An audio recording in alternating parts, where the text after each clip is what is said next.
Hi, everyone. My name's Tiffany Schultz. I'm the marketing manager of undergraduate programs here at Forte. We're so excited to have you join us today, and I'd love to turn over this LinkedIn Live session to our amazing host, Susie Kroll.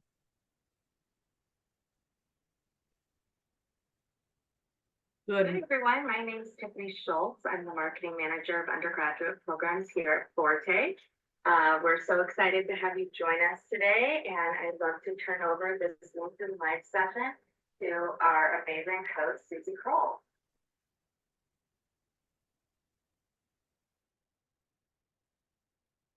Good morning, everyone. My name is Susie Kroll. I'm a mental health professional here in the state of Washington, and I am here to talk to you a little bit today about mental health care. A little bit of background for me. I am, like I mentioned, a licensed mental health professional, at least here in the state of Washington, and I am the therapeutic program manager for the King County Sheriff's Office. And what that means is that I am in charge of the program that puts deputies into vehicles with counselors in order to provide the best type of holistic crisis response to the community when individuals call 911.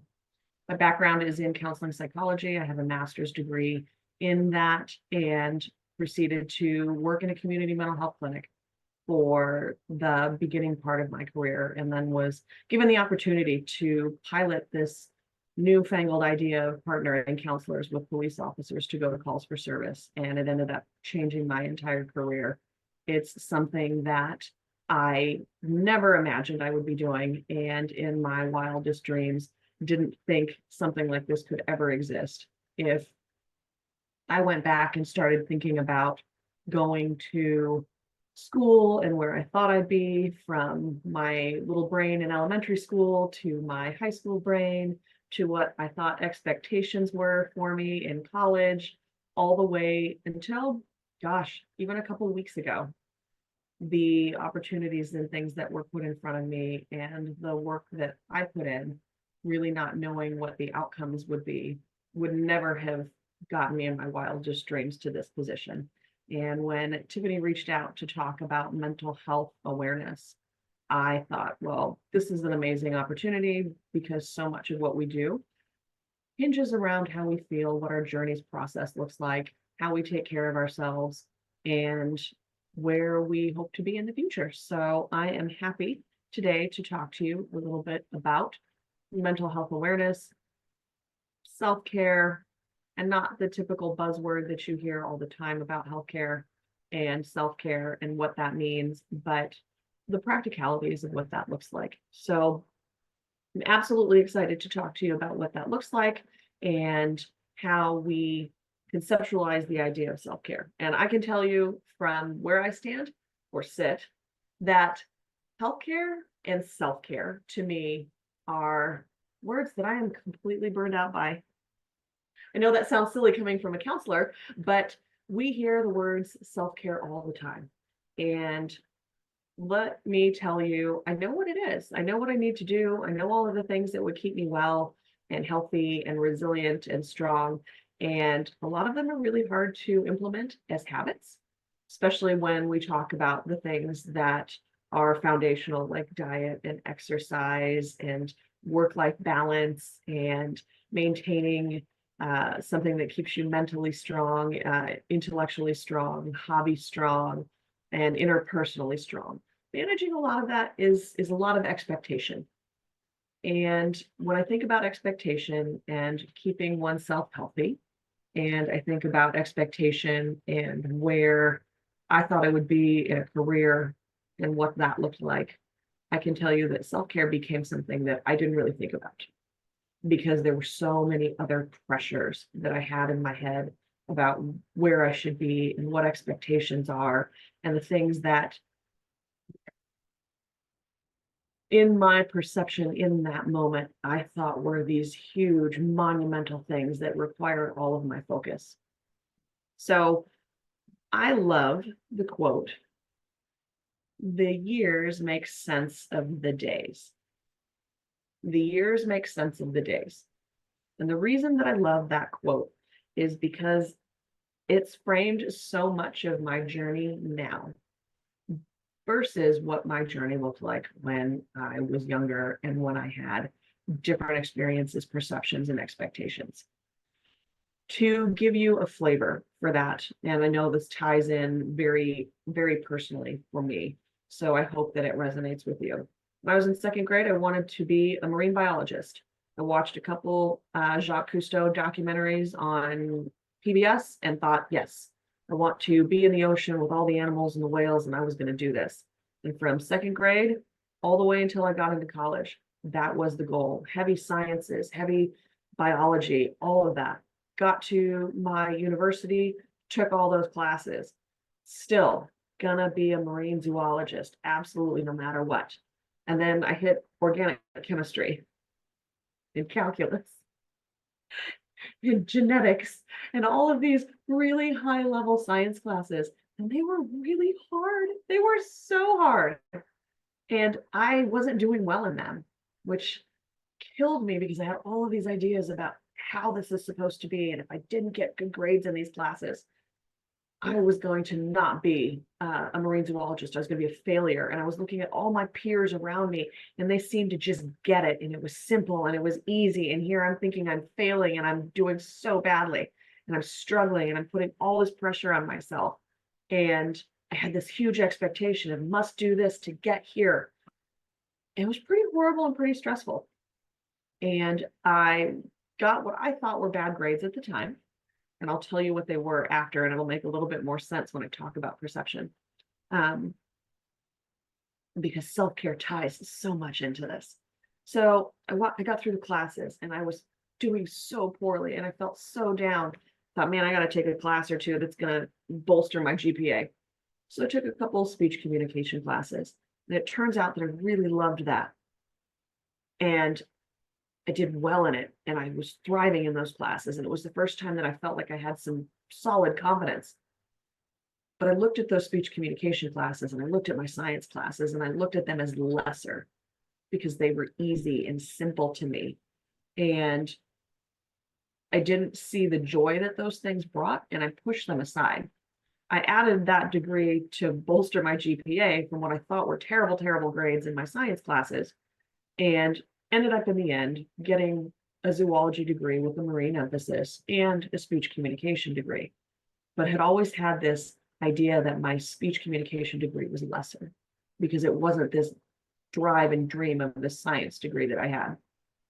And as I went through that work, I realized that I didn't want to sit on a boat and I didn't want to do research in a microscope and I didn't want to be out to sea and I didn't want to do the things that I had all of these expectations about from second grade on. So we're talking second grade to almost 22 years old. I held on tightly, rigidly, blindingly so to this idea of science and disregarded the speech communication piece. Somewhere in that journey through college, I had a college advisor say to me, you should try some of our psychology classes. And I laughed at her because I was holding rigidly onto that idea of the zoology degree. And I said, no, I won't do anything with psychology. Thanks. I do a real science, I said to her. I'm getting a zoology degree. I'm doing real science, not this psychology stuff. Graduated with those 2 degrees. Didn't get the science jobs that I wanted because I didn't really want them anymore, but I couldn't reconcile all of this tightly wound investment I had done in zoology. Fast forward a couple of years, and I found myself sitting with a counselor as a client, which was so far from the idea I had of psychology or doing anything like that when I was much younger. And that fashioned me into working with domestic violence victims, sexual assault victims as an advocate. And I realized I couldn't help individuals with their needs without getting an advanced degree. So as I sat with my own counselor, working out some of my own life's journeys and starting to do that work, I entered into a master's of counseling psychology. I had no psychology in my background. I had no knowledge of what this was. And here I was willingly entering into a program that was, quote, in my mind when I was younger, not a real science. I was 100,000 gazillion billion times infinity wrong, because that master's degree in that program was able to open and unlock a door for me that took the joy of speech communication with the joy of digging into psychology and human behavior and self-care and health and wellness and trauma and personalities and family relationships and dynamics and how we interact, how we fail ourselves, how we fail each other, how we succeed, how we stay strong, how we build resilience. All of these amazing, powerful, tangible, scientific, researched, evidence-based, amazing things. So why am I telling you all of this, and what does it have to do with self-care? Go back to the idea of the years make sense of the days. Each day I went along with all of these pressures, all of these things, all of these expectations to perform, get the science degree, do really, really well, be a real scientist, do real research. I ignored some of these things that gave me joy, which made my journey harder. And then finally, in the end, I get to a place where psychology has become my life's blood, my mission, my passion, my drive. But even if I look at my psychology work and my master's degree, I'm not doing anything with my master's degree now that I thought I'd be doing when I got it. And even as far as a couple of weeks ago, I'm going to be now doing something with that psychology degree that I never, ever, ever imagined. The years make sense of the days. And finding the pieces of your world that bring you joy, that aren't maybe tied to the things that you have really deep expectations toward, like a degree or getting good grades or family obligations or responsibilities, are sometimes the biggest windows and signs and indicators of a path that we should be drawn to, because it's where our talents lie. So in this entire message, my takeaways for you are: self-care isn't just diet and exercise and sleeping well and managing your physical health care. It is so much about how you engage in the world, who you reach out to, what your days are comprised of, so that when you look back at those years, the picture becomes so much more full circle. And then in conjunction with that, when we look at the pressures and the expectations we put on ourselves on the journey that we have in front of us, we want to make sure that we're not blind to the things that come across our path that may be what we're looking for, even though we don't know that we need to be looking for it. The seeds, the mentorships, the connections, the people. I was very fortunate in my master's degree to meet a lovely mentor who told me this kind of imagery analogy. She said, "You're where I was 5 years ago. I can see around the corner a little further than you can because I've rounded the bend. Trust the process," because she's the one that said the years make sense of the days. And I didn't know what that meant, didn't understand it, still clinging to all these new goals, these new ideas, these new expectations. And I realized in my self-care and my need for it that I was putting a lot of undue pressure on myself. And in finding a mentor, somebody in a field that I was going into that I respected, that could see around that bend a little bit more for me, was the quickest and easiest way that I found my way to what's brought me the most peace, what's made the most sense of my days in these last couple of years, and has given me permission to not put so much pressure on myself that I lose sight of all of the indicators and the signs of the things that give me joy now that I should have or could have seen easier if I didn't add more pressure to what it was that I was doing. So when we think about mental health care awareness, we think about careers, we think about expectations, we think about grades and people and social media and all of the things that burden us today. I hope that the idea of connection and mentorship, somebody that's in the field that you love, a person whose life looks and feels like a goal of yours, that you can reach out and build those connections and see where they take you and go on that adventure and trust that process, because somebody else is further around the corner than you are and can see maybe where your journey could take you, so that your years make sense of the days, that you don't put any undue pressure on yourself, and that you take a balanced approach to goals and responsibilities in that we don't put so much expectation on them that achieving them becomes somewhat of a blinder to all of the other pieces in our life that we need to enjoy as we go through the process. Because I can tell you that every last thing, when I was in elementary, junior high, high school, and even at the beginning of my master's program, that I had expectations for, that I worried about, that I cried about, that I sat with a counselor about, and that I beat myself up about, all worked out in the end, and they weren't anything I needed to give that much energy to. And I wonder where I could be now had I given that energy to something a little bit more powerful and a little bit more peaceful. So I would love to take your questions and talk about self-care and mental health and inspiration and what empowers you to be the driver of what you need and stay the healthiest you can while you do it. Awesome. Thank you so much, Susie. That was amazing. I love the tips just for stress for myself and for all the students here. Thank you so much.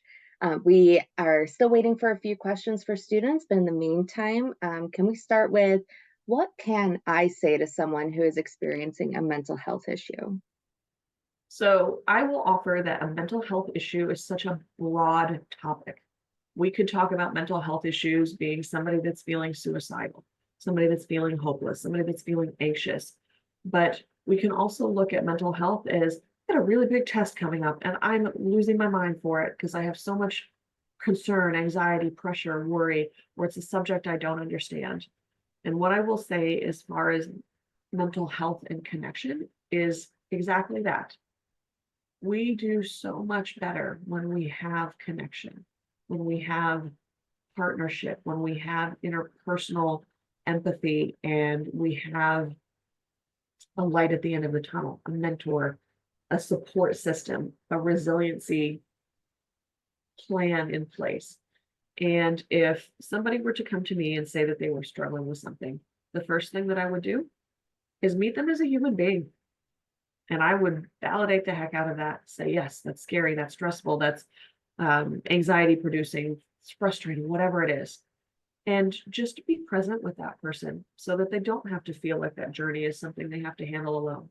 And then, depending on what the mental health issue, concern, fear, anxiety is, that's when you reach out and you find the experts, you find support systems, you find people that have walked that journey and can help you build those connections, whether they're professional mental health clinicians, social workers, they're a support group, they're a resiliency advocacy group, they're just a group of people that have come together and have a similar experience, or it's a yoga class you take, or a painting class, or an archery event, or some other piece that keeps that connectedness, but that can help alleviate some of the pressure if it's not necessarily something clinical in nature. If it's clinical in nature, then by all means, absolutely reach out to any expert that you can find.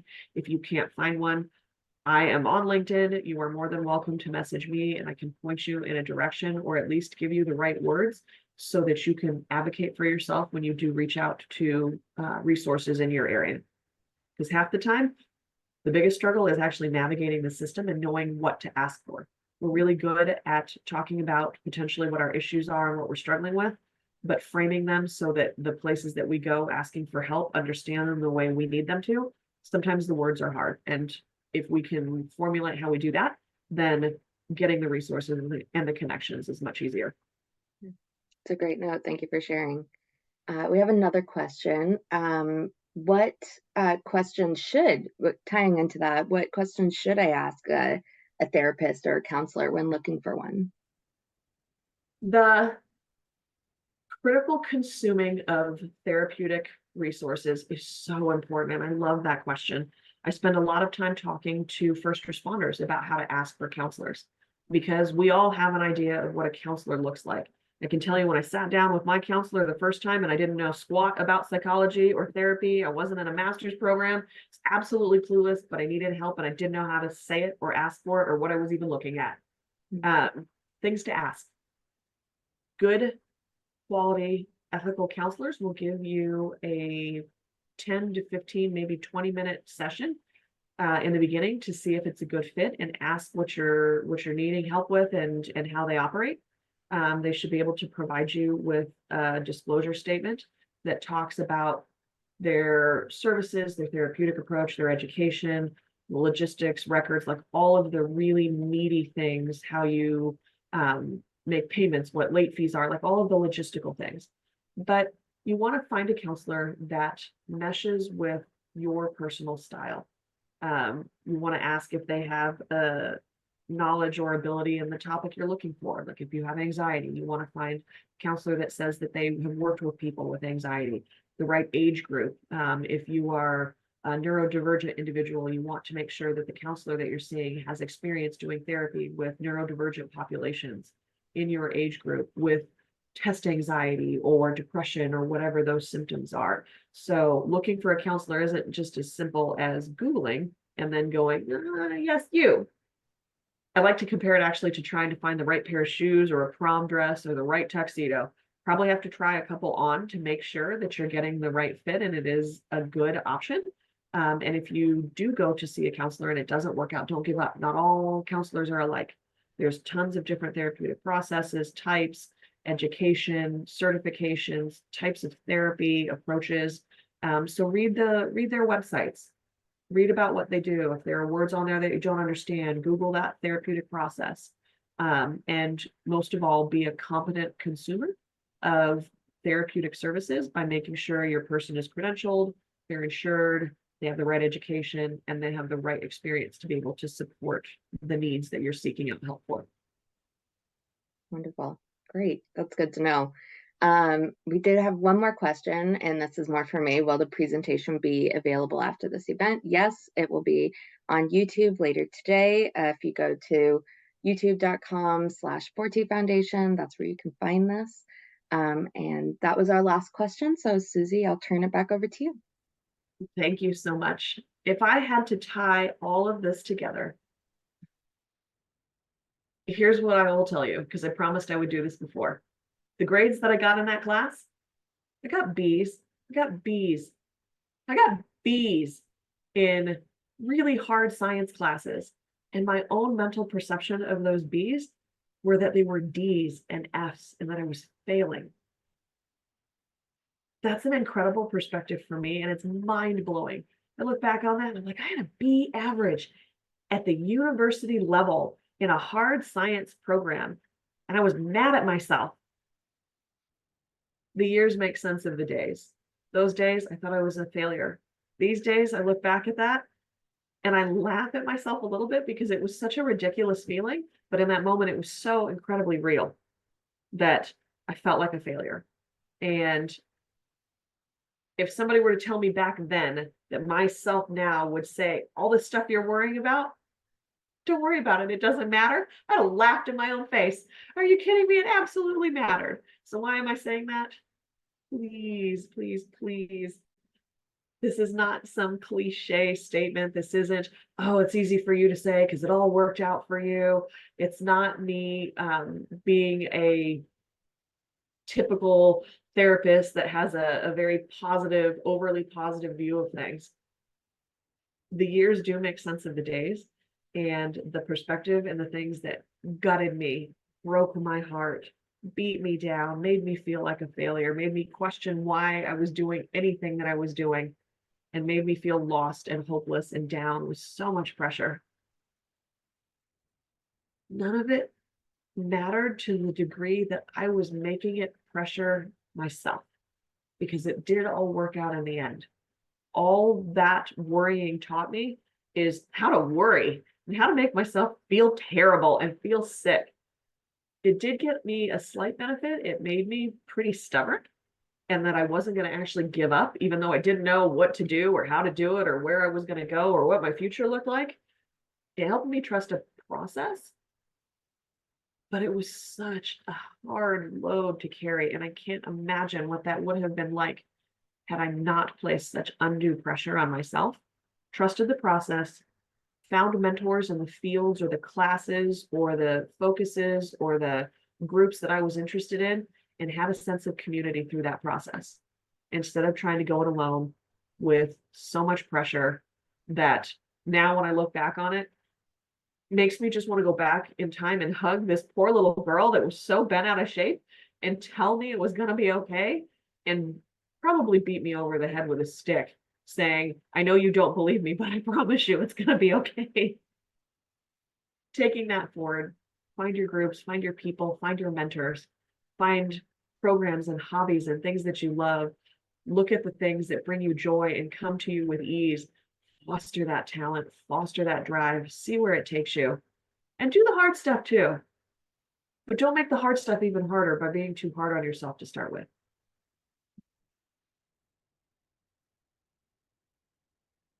Wonderful. Thank you so much, Susie. And thank you everyone for joining us. Have a wonderful day.